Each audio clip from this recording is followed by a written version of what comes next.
name is Elizabeth Bettiga, and this is my speech. Classic cars go forgotten by younger generations.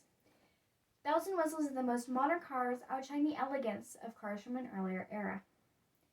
From the 1950s to the 1960s, some of America's most iconic cars were created. However, times have changed, and so have the cars, unfortunately. The classic cars from older generations go overlooked by new, shiny, modern cars and the modern technology found in them. These cars are no longer top of the line, and so they are not as popular as they once were. Cars nowadays are amazing in the technical department, but more or less all look the same. The style of a classic car may not be for everyone, but nevertheless they should not be overlooked. Here are some of my favorite cars from the 1950s and the 1960s. My absolute favorite car is the 1955 Ford Thunderbird, a stunning and sporty family car made for comfort and cruising. This particular model was a two-seated, two-door car that may seem like a sports car but was never advertised as one. The base price of this beauty was $2,944, around $30,741 now. The length of a 55 Thunderbird was 14.5 feet, the height was 4.3 feet, and the width was 5.85 feet. The estimated curb weight before accessories, passengers, luggage, etc. was 3,150 pounds. Its top speed was 104 miles per hour. The Ford Thunderbird had 7 colors, all of which were vibrant glossy shades, which was the norm for cars of that era. This model was unveiled at the Detroit Auto Show on February 20th, 1954, and went on sale later that year on October 22nd. 3,500 orders were placed within the first 10 days of sales. This beautiful car may not be popular among my generation, but this car lives in my heart as my favorite car of all time. Here I have a picture of the Ford Thunderbird. As you can see, this is one of its colors. This is the cherry red. I have a Thunderbird sign, and I also have this model. This model has the hood that opens up to see the engine. Has very close attention to detail.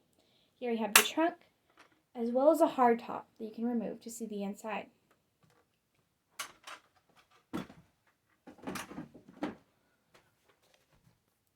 Keeping in the 50s, we have the iconic 1957 Chevy Bel Air. Unlike the Chevy manufactured cars before it, the Chevy Bel Air was supposed to be stylish and unique. The internal design of this car was to look different than the cars that they had made before. While other cars had the sporty look, this car looked completely different.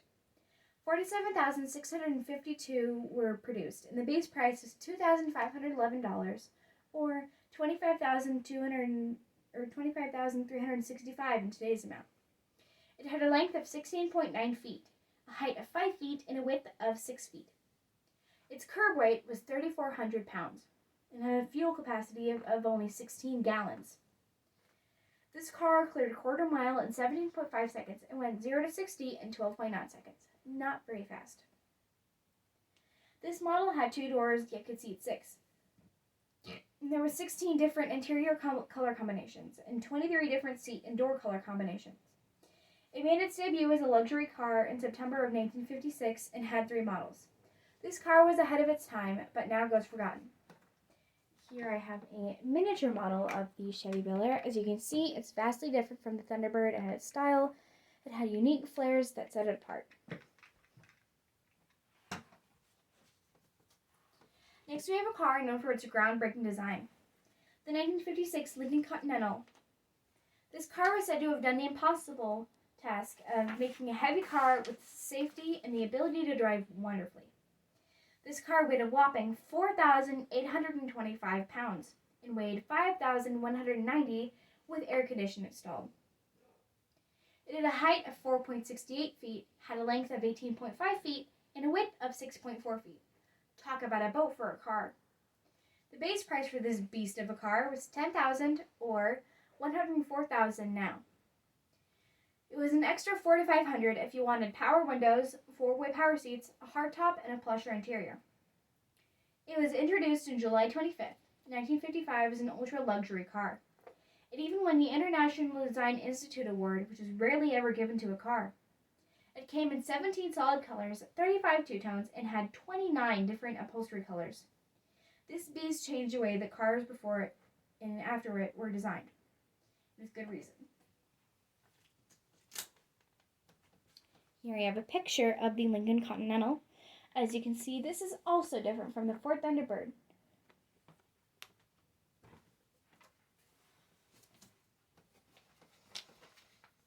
Arriving into the racing decade, we have the 60s.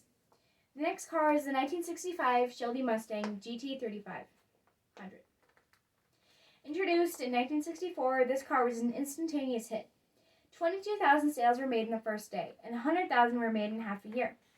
The street model was $4,547, and the racing model was $5,995. That would be around $40,632 to $53,571 now. This car weighed 2,789 pounds, had a length of 15.3 feet, a width of 5.6 feet, and a height of 4.5 feet. This car was built for speed, which was made obvious by the fact that it was designed by Carroll Shelby. Its top speed was 138 miles per hour. It went from 0 to 60 in 5.5 seconds. If you wanted a racing model different color, you were out of luck, because it only came in Wimbledon white and blue stripes with a black interior. This car is a perfect example of a classic 60s racing car. Here I have a picture of it. Arriving into the 60s, we got into the more muscle cars, which would take away from the sleek exterior of a Thunderbird or a Chevy Bel Air. Last but not least, we have the Ford GT40. This car went unforgotten until it appeared in the movie Ford vs. Ferrari, one of my favorite movies. It debuted as a supercar, and with great reason. 105 were produced, each weighing 2,860 pounds. This vehicle was 3.3 feet tall, 6.25 feet wide, and 13.87 feet long. Seeing as this was another Shelby racing car, the top speed was an insane amount at 210 miles per hour. It went from 0 to 60 in only 5.3 seconds with 485 horsepower. This car was made famous by winning the 24-hour Le Mans from 1966 to 1969, getting out Ferrari for the first time in 5 years.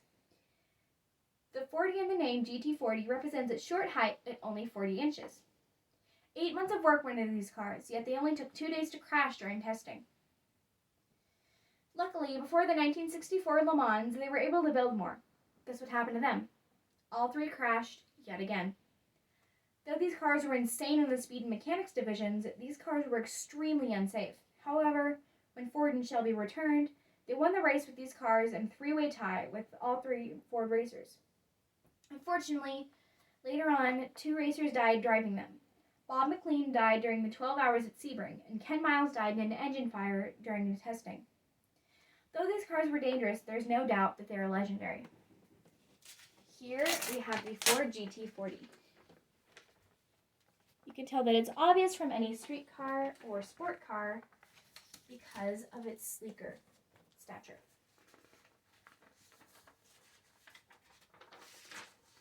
These cars were all a part of what I consider to be the golden era of cars. These cars were so unique, and I wish that these lovely classic cars got more recognition. Though new cars have fascinating technology and better gas mileage, in my opinion, the classic cars have a feel that makes them almost art-like. I hope you have enjoyed this speech, and I thank you for listening.